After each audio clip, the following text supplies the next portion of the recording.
نحمدہ و نصلی علی رسول الکریم بسم اللہ الرحمن الرحیم۔ موجودہ تہذیب میں ایک لفظ بہت زیادہ استعمال ہوتا ہے اور وہ ہے مساوات، انسانوں کی برابری، سب انسان ایک طرح کے ہیں۔ یہ لفظ اور یہ بات آج کے دور کی دین سمجھی جاتی ہے۔ لوگ سمجھتے ہیں کہ ہم نے صدیوں لڑائیاں لڑ کے انسان کو غلامی سے آزاد کیا۔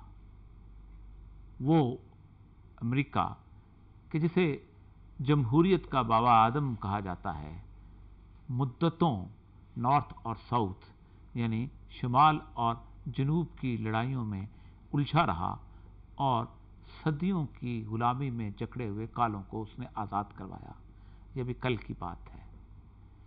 انسانوں کی تجارت آج بھی اس دنیا کے خطے میں تقریباً ہر خطے میں پائی جاتی ہے۔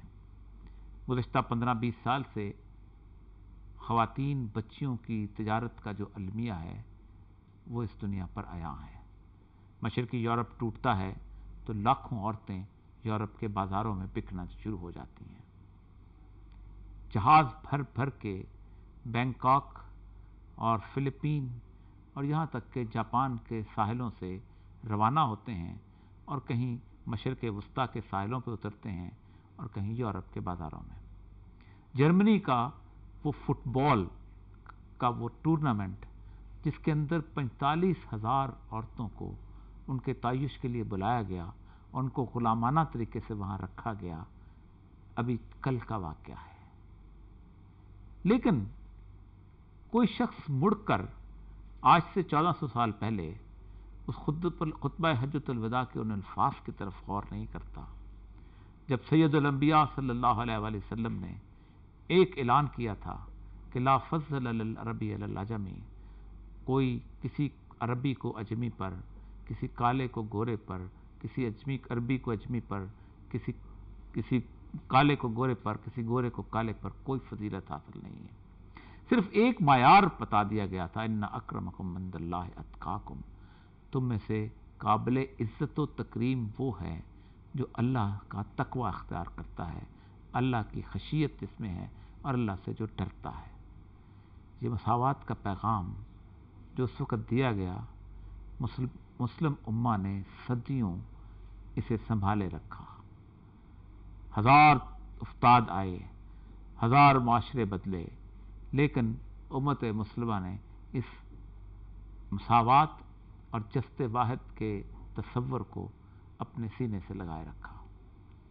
آج کیا ہمارے موجودہ دور کے مسائل کا حل اس تصور میں موجود ہے، اور کیا اس تصور کو عام کرنے سے اس دنیا کی مشکلات کا حل تلاش کیا جا سکتا ہے؟ اس پر ہمارے ساتھ گفتگو کرنے کے لیے دو انتہائی نامور شخصیات اور دونوں علم کے دریا کے غواص، آپ پہلے بھی ان سے گفتگو کرتے رہے ہیں، جناب امانت رسول صاحب اور جناب طاہر حمید تنولی صاحب۔ آپ اقبالیات کے بھی ماہر ہیں اور دین کے ساتھ بھی آپ کا یہ تو مساوات کا تصور ہے، اس سے پہلے کبھی بھی نہیں تھا۔ رومنس، جو اصل رومن ہے وہ ٹائی لگائے گا تو پھولوں والی لگائے گا۔ جو مصری ہے اور وہاں آ کے رہتا ہے، گرچہ کہ ان کا سبجیکٹ جسے کہتے ہیں دوسرے ملک سے تھا، لیکن ان کا چونکہ غلامانہ ملک تھا وہ، تو اس وجہ سے اس کو دوسری ٹائی لگانی پڑتی تھی۔ یہ جو تصور ہے یہ مسلم امہ نے کب تک اپنے اندر راسخ رکھا اور کب اس کے اندر تبدیلیاں آنی شروع ہوئیں؟ اچھا، سب سے پہلی بات جو آپ نے خطبے کا ایک حصہ جو ان سے آپ نے بیان فرمایا، اچھا اس میں ایک بعض روایات میں ایک اور جملہ بھی ہے، وہ ہے لا فضل للانساب، کہ نسب کی بھی کوئی فضیلت نہیں ہے۔ اور آپ صلی اللہ علیہ وسلم نے اپنے خاندان سے یہ فرمایا تھا کہ ایسا نہ ہو کل قیامت کے دن لوگ اعمال لے کر آئیں اور تم صرف نسب لے کر آؤ۔ تو یہ الفاظ بھی حجۃ الوداع کے موقع پر آپ نے فرمائے، اور یہی چیز قرآن نے مختلف مقامات پر بیان کی۔ جیسے سورۃ الحجرات جب ہم پڑھتے ہیں تو اس میں اللہ تعالیٰ نے انسانیت کو مخاطب کر کے یہ فرمایا، اے لوگو، اے انسانوں، بے شک ہم نے تم کو مرد اور عورت سے پیدا کیا اور ہم نے پھر قبیلے بنائے، تمہارے خاندان بنائے، صرف مقصد کیا ہے؟ لتعارفوا، تاکہ تم ایک دوسرے کو پہچان سکو، فقط۔ ہاں جی، وجعلناکم شعوبا وقبائل لتعارفوا ان اکرمکم عند اللہ اتقاکم. بہرحال اگر عزت کی بات کرتے ہو تو پھر عزت والا وہی ہے جو تمہارے رب کے نزدیک زیادہ متقی اور پرہیزگار ہے. اچھا، جو آپ نے یہ فرمایا نا کہ بھئی کب تک اس چیز کو سنبھالے رکھا، اس وقت تک سنبھالے رکھا جب تک وہ قرآن کی تعلیم سے منسلک رہے اور قرآن سے منسلک رہے. اور خاص طور پر اگر ہم اس چیز کو تھوڑا سا دیکھنا چاہیں تاریخ کے آئینہ میں، تو ہمیں یہ بات سمجھ آتی ہے کہ جب مسلمان دوسری تہذیبوں میں گئے یا دوسری تہذیبوں کے افراد نے اسلام قبول کیا، جب وہ اثرات آنے شروع تو پھر وہاں سے یہ معاملہ تھوڑا سا بگڑنا شروع ہوا. ایرانیوں کے اثرات آئے، پھر ہند کے اثرات آئے. تو مختلف اقوام کے جب اثرات مرتب ہوئے تو وہ جو اسلام کی تعلیم، جسے اقبال نے اجمی اسلام بھی کسی مقام پہ کہا کہ اجمی اسلام، تو وہ اجمی اسلام یا اجمی تصور عجم کے خیالات میں کھو گیا جیسے، تو وہ اصل میں یہ وہ صورتحال پھر ہمارے ہاں بن گئی. اور اس کا مظاہر جو ان سے آئے دن ہم اپنے معاشرے میں بھی دیکھتے رہتے ہیں کہ ہندوانہ معاشرے کے جو اثرات ہیں، جو ہم ان کے ساتھ اتنا عرصہ رہے، تو بہت سے معاملات میں ہمارے شادی برادری کا ہے اور قبیلے کا ہے، ان پر یہ اثرات. یعنی اگر تاریخ کے آئینہ میں دیکھیں تو جب تک مسلمان اپنی کتاب سے جڑا رہا اور جب تک مسلمان جو ان سا ہے وہ اس پیغام جو اللہ کی طرف سے آیا اس کے ساتھ اس نے اپنے تعلق کو قائم رکھا اور ان اثرات سے علیحدہ رہا، بلکہ ان پر اثرات مرتب کیے.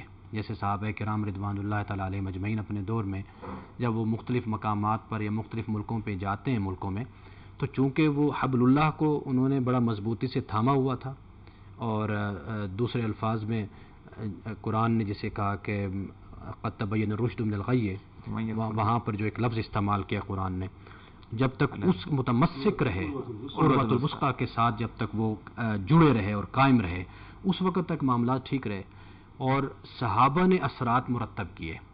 اور جب کہ ہمارے جیسے لوگ جب مسلمان آئے تو ہم نے ایکویلٹی کا تصور بھی یورپ سے لینا شروع کر دیا. بدقسمتی ہماری یہ ہے کہ یہ جو اصطلاحات، مجھے اکثر اعتراض اسی بات پر ہوتا ہے کہ ہمارے ہاں یہ باتیں پہلے کیوں نہ شروع ہوئی. کیوں مغرب جب ایک بات کو نقطے کو اٹھاتا ہے تو پھر ہم اس نقطے کو کیوں اٹھانا شروع کر دیتے ہیں. ایکویلٹی کا تصور 1400 سال پہلے جیسے آپ نے فرمایا اسلام نے دیا نا تصور. تو یہ ہماری بدقسمتی ہے کہ ہم اتنے بیکورڈنیس میں چلے گئے، اتنی پستی میں چلے گئے کہ اب یورپ ہمیں بتاتا ہے کہ بھئی عدل و انصاف کیا ہے، ایکویلٹی کیا ہے، جسٹس، سوشل جسٹس کسے کہتے ہیں، ڈیموکریسی کیا ہے، اور تم نے اپنا سیاسی نظام کیسے لے کے چلنا ہے، مذہب کیا ہے. جیسے پہلے بھی ہماری گفتگو ہوئی کہ ریڈیکل اسلام ہے جی، پولیٹیکل اسلام ہے، یہ لبرل ہے جی، یہ ماڈریٹ ہے جی، یہ جو ان سا انلائٹمنٹ ہے. یہ الفاظ ہمیں وہاں سے کیوں ملتے ہیں؟ تو مطلب یہ ہے کہ ان چیزوں کو ہم صرف اور صرف اسلام کے ساتھ جب تعلق کو قائم کریں گے، قرآن کے ساتھ، عروۃ الوثقی کے ساتھ، حبل اللہ کو پکڑیں گے، تو میرا خیال ہے کہ پھر ہم اس طرح نہیں الجھیں گے.